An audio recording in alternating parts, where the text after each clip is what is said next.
ఫస్ట్గా మనం అర్థం చేసుకోవాల్సిందంటే వెరికోజ్ వీన్స్ అనేది మేజర్ సమస్య కాదు. రెండవది ఇది చాలా కామన్ ప్రాబ్లము. ఎందుకంటే 10 మంది మనుషుల్ని మనం స్కాన్ చేసుకున్నామంటే ఒక నలుగురిలో ఎంతో కొంత వెరికోజ్ వీన్ ప్రాబ్లం కనిపిస్తుంది.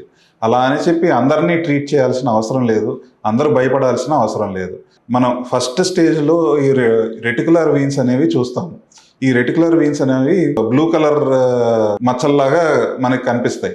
అవి అసలు ఆ రెటికులర్ వీన్స్ని కాస్మెటిక్ పర్పస్ కోసం ట్రీట్ చేయాల్సిన అవసరం కానీ లేకపోతే ట్రీట్ చేయాల్సిన అవసరం ఉండదు.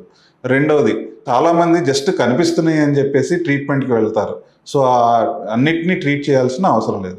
మేజర్ వీన్స్ అదే ఏది గ్రేట్ సఫ్నెస్ వీన్ కానీ మైనర్ వీన్ ఏది షార్ట్ సఫ్నెస్ వీన్, ఈ వీన్స్లో మెయిన్గా మనకి రిఫ్లక్స్ అనేది కనిపిస్తేనే, ఆ ప్రాబ్లం కనిపిస్తేనే దాన్ని ట్రీట్ చేసుకోవాల్సి వస్తుంది.